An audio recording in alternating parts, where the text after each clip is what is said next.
हरि ओम। श्रीमद् वाल्मीकि रामायणे सुंदरकांडे त्रयोदशः सर्गः। सीता जी के नाश की आशंका से हनुमान जी की चिंता। श्री राम को सीता के न मिलने की सूचना देने से अनर्थ की संभावना देख हनुमान जी का न लौटने का निश्चय करके पुनः खोजने का विचार करना और अशोक वाटिका में ढूंढने के विषय में तरह तरह की बातें सोचना। विमानात्तु स संक्रम्य प्राकारं हरिउतपः हनुमान वेगवानासीत् यथा विद्युत घनांतरे। वानर यूथपति हनुमान विमान से उतरकर महल के परकोटे पर चढ़ाए। वहां आकर वे मेघमाला के अंक में चमकती हुई बिजली के समान बड़े वेग से इधर उधर घूमने लगे।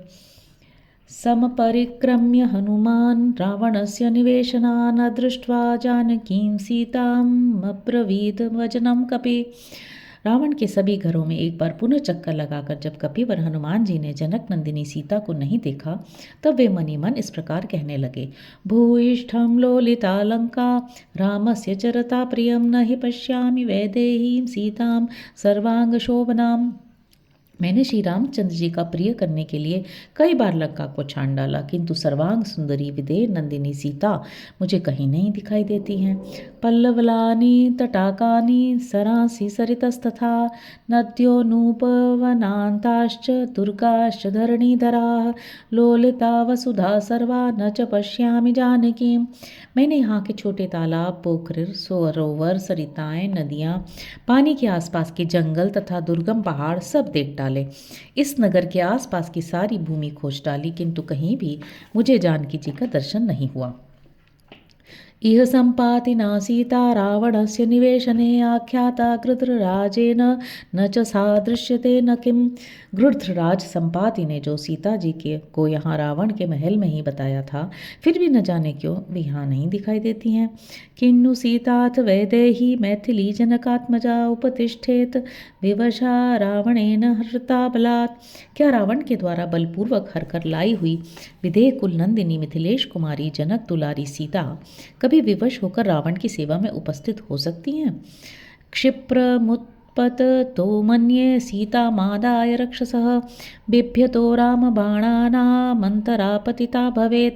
मैं तो समझता हूँ कि श्री रामचंद्र जी के बाणों से भयभीत हो वह राक्षस जब सीता को लेकर शीघ्रता पूर्वक आकाश में उछला है, उस समय कहीं बीच में ही वे छूटकर गिर पड़ी हों। अथवा श्रीयमाणायाः पथि सिद्ध निषेविते मन्ये पतित मार्याया हृदय प्रेक्ष्य सागरम। अथवा यह भी संभव है कि जब आर्या सीता सिद्ध सेवित आकाश मार्ग से ले जाई जाती रही हो, उस समय समुद्र को देखकर भय के मारे उनका हृदय ही फटकर नीचे गिर पड़ा हो। रावणस्योरु वेगेन भुजाभ्यां पीडितेन च तया मन्ये विशालाक्ष्या त्यक्तं जीवित मार्यया। अथवा यह भी मालूम होता है कि रावण के प्रबल वेग और उसकी भुजाओं के दृढ़ बंधन से पीड़ित होकर विशाल लोचना आर्या सीता ने अपने प्राणों का परित्याग कर दिया है। ऊपरी सानूनम सागरम क्रमस्तस्तदा विचेष्टमाना पतिता समुद्रे जनकात्मजा। ऐसा भी हो सकता है जिस समय रावण उन्हें समुद्र के ऊपर ला रहा हो उस समय जनक कुमारी सीता छटपटाकर समुद्र में गिर पड़ी हो। अवश्य ऐसा ही हुआ होगा। आहो क्षुद्रेण चानेन रक्षन्ति शीलमात्मनः अबन्धुर्भक्षिता सीता रावणेन तपस्विनी। अथवा राक्षसेन्द्रस्य पत्नीभिरसितेक्षणा दुष्टा दुष्टभावाभिर्भक्षिता सा भविष्यति। अथवा ऐसा तो नहीं हुआ कि अपने शील की रक्षा में तत्पर हुई किसी सहायक बंधु की सहायता से वंचित तपस्विनी सीता को इस नीच रावण ने ही खा लिया हो। अथवा मन में दुष्ट भावना रखने वाले राक्षस राज रावण की पत्नियों ने ही खजरारे नेत्रों वाली साध्वी सीता को अपना आहार बना लिया हो। संपूर्ण चंद्र प्रतिमं पद्मपत्र निभेक्षणं रामस्य ध्यायति वक्त्रं पंचत्वं कृपणागता। हाय, श्री रामचंद्र जी के पूर्ण चंद्रमा के समान मनोहर तथा प्रफुल्ल कमल दल के सदृश नेत्र वाले मुख का चिंतन करती हुई दयनीया सीता इस संसार से चल बसी। हा राम लक्ष्मणेत्येवं हायोध्ये चेति मैथिली विलप्य बहुवैदेही न्यस्त देहा भविष्यति। हा राम, हा लक्ष्मण, हा अयोध्यापुरी, इस प्रकार पुकार पुकार कर बहुत विलाप करके मिथिलेश कुमारी विदेह नंदिनी सीता ने अपने शरीर को त्याग दिया होगा। अथवा निहिता मन्ये रावणस्य निवेशने भृशं लालप्यते बाला पंजरस्थेव सारिका। अथवा मेरी समझ में ये आता है कि वे रावण के ही किसी गुप्त गृह में छिपा कर रखी गई हैं। हाय, वहाँ वो बाला पिंजरे में बंद हुई मैना की तरह बारंबार आर्तनाद करती होंगी। जनकस्य कुले जाता राम पत्नी सुमध्यमा कथमुत्पल पत्राक्षी रावणस्य वशं व्रजेत। जो जनक के कुल में उत्पन्न हुई हैं और श्री रामचंद्र जी की धर्म पत्नी है, वे नील कमल के से नेत्रों वाली सुमध्यमा सीता रावण के अधीन कैसे हो सकती हैं। विनष्टा वा प्रणष्टा वा मृता वा जनकात्मजा रामस्य प्रिय भार्यस्य न निवेदयितुं क्षमम्। जनक किशोरी सीता चाहे गुप्त गृह में अदृश्य करके रखी गई हों, चाहे समुद्र में गिरकर प्राणों से हाथ धो बैठी हों, अथवा श्री रामचंद्र जी के विरह का कष्ट न सह सकने के कारण उन्होंने मृत्यु की शरण ली हो, किसी भी दशा में श्री रामचंद्र जी को इस बात की सूचना देना उचित न होगा, क्योंकि वे अपनी पत्नी को बहुत प्यार करते हैं। निवेद्यमाने दोष स्यात् निवेदने कथम नु खलु कर्तव्यम विषमम प्रतिभाति में। इस समाचार के बताने में भी दोष है और न बताने में भी दोष की संभावना है। ऐसी दशा में किस उपाय से काम लेना चाहिए। मुझे तो बताना और न बताना दोनों ही दुष्कर प्रतीत होते हैं। अस्मिन्नेवं गते कार्ये प्राप्त कालम क्षमम च किम भवेदिति मतिम भूयो हनुमान प्रविचारयन। ऐसी दशा में जब कोई भी कार्य करना दुष्कर प्रतीत होता है, तब मेरे लिए इस समय के अनुसार क्या करना उचित होगा। इन्हीं बातों पर हनुमान जी बारंबार विचार करने लगे। यदि सीतां दृष्ट्वाहं वानरेन्द्रपुरीमतः गमिष्यामि ततः को मे पुरुषार्थो भविष्यति। उन्होंने फिर सोचा, यदि मैं सीता जी को देखे बिना ही यहाँ से वानर राज की पूरी किष्किंधा को लौट जाऊंगा तो मेरा पुरुषार्थ ही क्या रह जाएगा।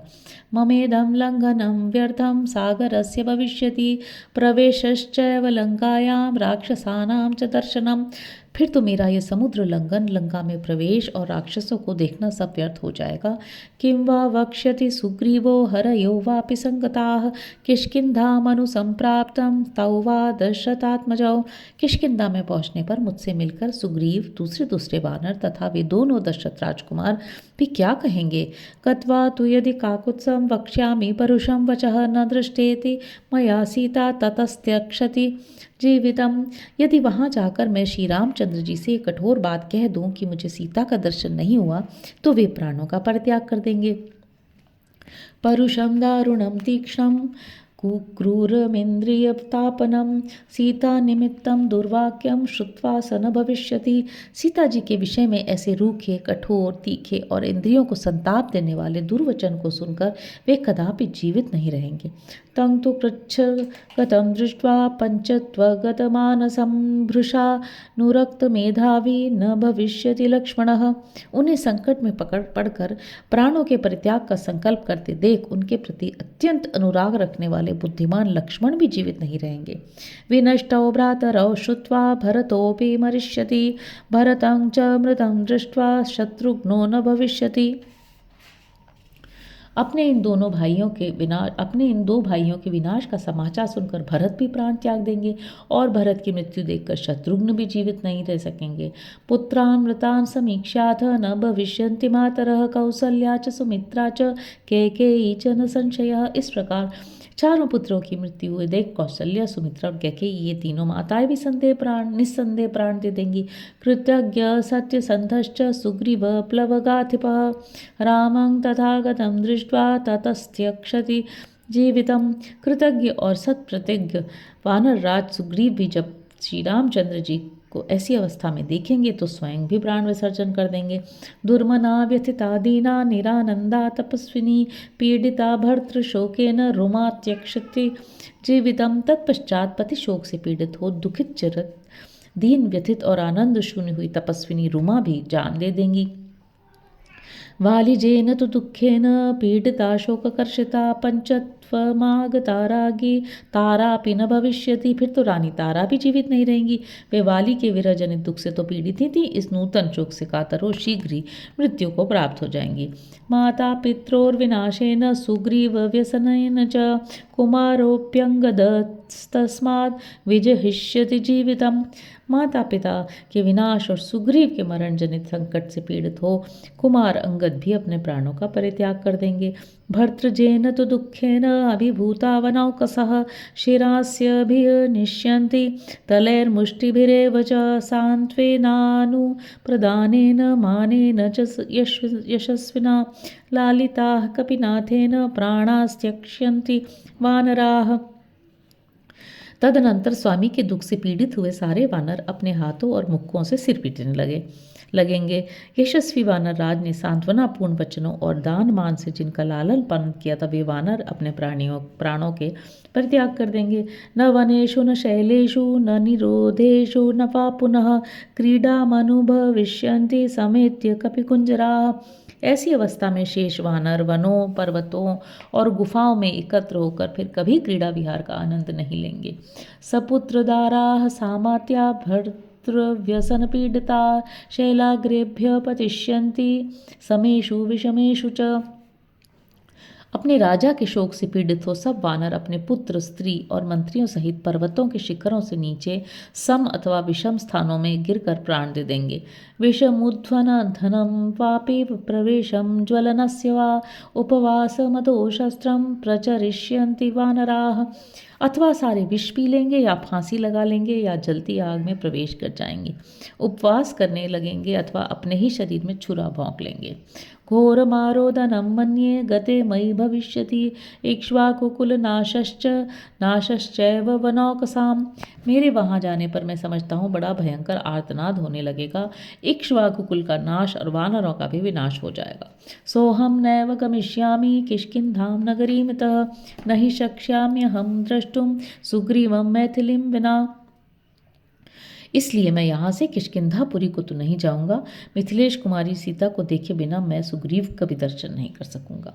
मय्य गच्छति ते चेहस्ते धर्मात्मानो महारथो आशयातो धरिष्येते वानराश्च तरस्विनः। यदि मैं यहाँ रहूँ और वहाँ न जाऊँ तो मेरी आशा लगाए वे दोनों धर्मात्मा महारथी बंधु प्राण धारण की रहेंगे और विवेकशाली वानर भी जीवित रहेंगे। हस्तादानो मुखादानो नियतो वृक्षमूलिकः वानप्रस्थो भविष्यामि ह्या दृष्ट्वा जनकात्मजाम। जानकी जी का दर्शन न मिलने पर मैं यहाँ वानप्रस्थी हो जाऊंगा। मेरे हाथ पर अपने आप जो फल आदि खाद्य वस्तु प्राप्त हो जाएगी उसी को खाकर रहूंगा या परेच्छा से मेरे मुंह में जो फल आदि खाद्य वस्तु पड़ जाएगी उसी से निर्वाह करूंगा तथा शौच संतोष आदि नियमों के पालन पूर्वक वृक्ष के नीचे निवास करूंगा। सागरानुपजे देशे बहुमूल फलोदके चितिम कृत्वा प्रवेक्ष्यामि समित धमरणी सुतम। अथवा सागर तटवर्ती स्थान में जहाँ फल मूल और जल की अधिकता होती है मैं चिता बनाकर जलती हुई आग में प्रवेश कर जाऊंगा। उपविष्टस्य वा सम्यग् लिंगिनं साधयिष्यतः शरीरं भक्षयिष्यन्ति वायसा श्वापदानि च। अथवा आमरण उपवास के लिए बैठकर लिंग शरीरधारी जीवात्मा का शरीर से वियोग कराने के प्रयत्न में लगे हुए मेरे शरीर को कौवे तथा हिंसक जंतु अपना आहार बना लेंगे।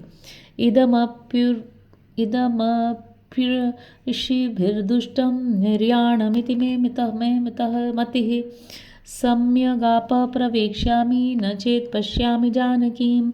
यदि मुझे जानकी जी का दर्शन नहीं हुआ तो मैं खुशी खुशी जल समाधि ले लूँगा। मेरे विचार से इस तरह जल प्रवेश करके परलोक गमन करना ऋषियों की दृष्टि में भी उत्तम ही है। सुजात मूला सुभगा कीर्तिमाला यशस्विनी प्रभग्ना चिररात्राय मम सीताम पश्यतः। जिसका प्रारंभ शुभ है ऐसी सुभगा यशस्विनी और मेरी कीर्तिमाला रूप यह दीर्घ रात्रि भी सीता जी को देखे बिना ही बीत चली। तापसो वा भविष्यामि नियतो वृक्षमूलिकः नेत प्रतिगमिष्यामि ताम दृष्टवासिते क्षणाम। अथवा अब मैं नियम पूर्वक वृक्ष के नीचे निवास करने वाला तपस्वी हो जाऊंगा किंतु उस असित लोचना सीता को देखे बिना यहाँ से कदापि नहीं लौटूंगा।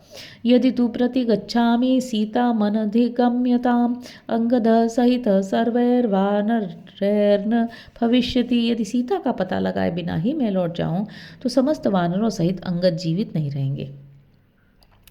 विनाशे बहवो दोषा जीवन प्राप्नोति भद्रकम तस्मात् प्राणान् धरिष्यामि ध्रुवो जीवति संगमः।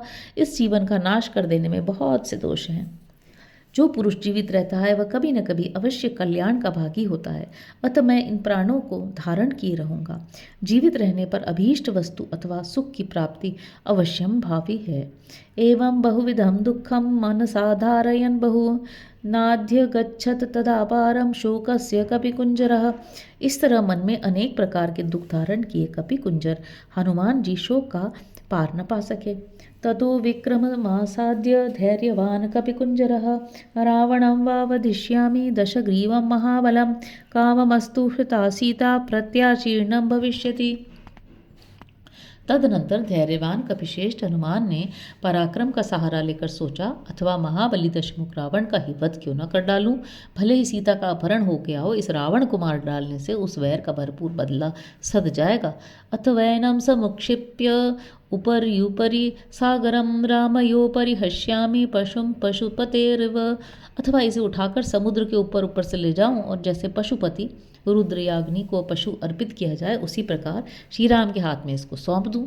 इति चिंता समापन्ना सीता मनधिगम्यताम ध्यान शोक परीतात्मा चिंतयामास वानरः। इस प्रकार सीता जी को न पाकर वे चिंता में निमग्न हो गए। उनका मन सीता के ध्यान और शोक में डूब गया। फिर वे वानरवीर इस प्रकार विचार करने लगे, यावत् सीताम न पश्यामि राम पत्नीम यशस्विनीम तावदेताम पुरीम लंकाम विचिनोमि पुनः पुनः। जब तक मैं यशस्वी श्री राम पत्नी सीता का दर्शन न कर लूँगा, तब तक इस लंकापुरी में बारंबार उनकी खोज करता रहूँगा। संपाति वचनाच्चापि रामम यद्या न याम्यहम न पश्यन् राघवो भार्यां निर्दहेत सर्ववानरान्। यदि संपाति के कहने से भी मैं श्री राम को यहाँ बुला ले आऊँ, तो अपनी पत्नी को यहाँ न देखने पर श्री रघुनाथ जी समस्त वानरों को जलाकर भस्म कर देंगे। इहैव नियताहारो वत्स्यामि नियतेन्द्रियः न मत्कृते विनश्येयुः सर्वे ते नरवानराः। अतः यही नियमित आहार और इंद्रियों के संयम पूर्वक निवास करूँगा। मेरे कारण वे समस्त नर और वानर नष्ट न हों। अशोकवनिका चापि महतीयं महाद्रुमा इमामधिगमिष्यामि नहीयं विचिता मया। इधर ये बहुत बड़ी अशोक वाटिका है, इसके भीतर बड़े बड़े वृक्ष हैं। इसमें मैंने अभी तक अनुसंधान नहीं किया है, अतः अब मैं इसी में चलकर ढूंढूंगा। वसून रुद्रास्तथादित्या नश्विनो मरुतोऽपि च नमस्कृत्वा गमिष्यामि रक्षसां शोकवर्धनः। राक्षसों के शोक को बढ़ाने वाला मैं यहाँ से वसु, रुद्र, आदित्य, अश्विनी कुमार और मरुद गणों को नमस्कार करके अशोक वाटिका में चलूँगा।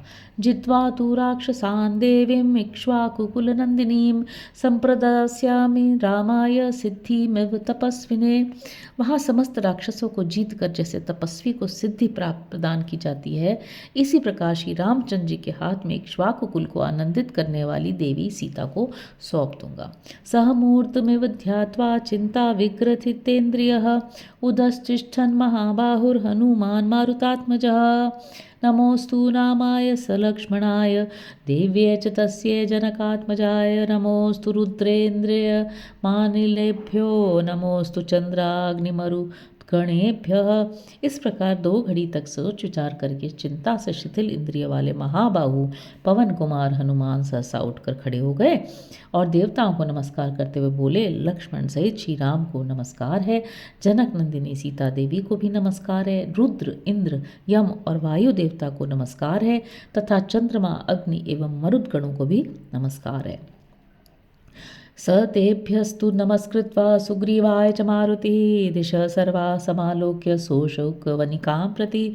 इस प्रकार उन सबको तथा सुग्रीव को भी नमस्कार करके पवन कुमार हनुमान जी संपूर्ण दिशाओं की ओर दृष्टिपात करके अशोक वाटिका में जाने को उद्यत हुए। स गत्वा मनसा पूर्वं शोकवनिकां शुभां उत्तरं चिंतयामास वानरो मारुतात्मजः। उन वानरवीर पवन कुमार ने पहले मन के द्वारा ही उस सुंदर अशोक वाटिका में जाकर भावी कर्तव्य का इस प्रकार चिंतन किया।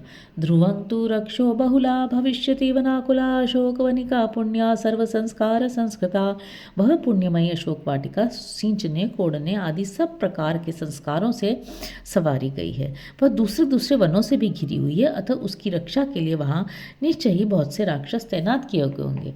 रक्षिणश्चात्र विहिता नूनम रक्षन्ति पादपान भगवान अपि विश्वात्मा नातिशोघ्रम प्रभावयति नातिक्षोभम प्रवायति। राक्षस राज के नियुक्त किए हुए रक्षक अवश्य ही वहाँ के वृक्षों की रक्षा करते होंगे, इसलिए जगत के प्राण स्वरूप भगवान वायुदेव भी वहाँ अधिक वेग से नहीं बहते होंगे। संक्षिप्तोऽयं महामयात्मा च रामार्थे रावणस्य च सिद्धिं दिशन्तु मे सर्वे देवासर्षिगणास्त्वः। मैंने राशि रामचंद्र जी के कार्य की सिद्धि तथा रावण से अदृश्य रहने के लिए अपने शरीर को संकुचित करके छोटा बना लिया है। मुझे इस कार्य में ऋषियों सहित समस्त देवता सिद्धि सफलता प्रदान करें। ब्रह्मा स्वयं भूर्भगवान् देवाश्चैव तपस्विनः सिद्धिं अग्निश्च वायुश्च पुरुहूतश्च वज्रभूत। स्वयंभू भगवान ब्रह्मा, अन्य देवगण, तपोनिष्ठ महर्षि, अग्निदेव, वायु तथा वज्रधारी इंद्र भी मुझे सफलता प्रदान करें। वरुण पाशहस्तश्च सोमादित्यो तथैव च अश्विनो च महात्मानो मरुतो सर्व एव च सिद्धिं सर्वाणि भूतानि भूतानां चैव यः प्रभु दास्यन्ति मम ये चान्येऽप्यदृष्टाः पतिगोचराः। पाशधारी वरुण, सोम, आदित्य, महात्मा अश्विनी कुमार, समस्त मरुदगण, संपूर्ण भूत और भूतों के अधिपति तथा और भी जो मार्ग में दिखने वाले एवं न दिखने वाले देवता हैं, वे सब मुझे सिद्धि प्रदान करेंगे। तदुन्नसं पाण्डुरदन्तमवृणं शुचिस्मितं पद्मपलाशलोचनं द्रक्ष्ये तदार्यावदनं कदान्वहं प्रसन्नताराधिपतुल्य वर्चसम। जिसकी नाक ऊंची और दांत सफ़ेद हैं, जिसमें चेचक आदि के दाग नहीं हैं, जहाँ पवित्र मुस्कान की छटा छाई रहती है, जिसके नेत्र प्रफुल्ल कमल दल के समान सुशोभित होते हैं और जो निष्कलंक कलाधर के तुल्य कमनीय कांति से युक्त हैं, वह आर्या सीता का मुख मुझे कब दिखाई देगा। क्षुद्रेण हीनेन नृशं समूर्तिना सुदारुणालंकृत वेशधारिणा बलाभिभूता ह्यबला तपस्विनी कथं नु मे दृष्टिपथेद्य सा भवेत्। इस क्षुद्र, नीच, नृशंस रूपधारी और अत्यंत दारुण होने पर भी अलंकार युक्त विश्वसनीय वेश धारण करने वाले रावण ने उस तपस्विनी अबला को बलात् अपने अधीन कर लिया है। अब किस प्रकार वह मेरे दृष्टिपथ में आ सकती है। इत्याशे श्रीमद् रामायणे वाल्मीकि आदि काव्ये सुंदरकांडे 13 सर्ग। इस प्रकार श्री वाल्मीकि निर्मित आर्ष रामायण आदि काव्य के सुंदरकांड में 13वां सर्ग पूरा हुआ। हरि ओम।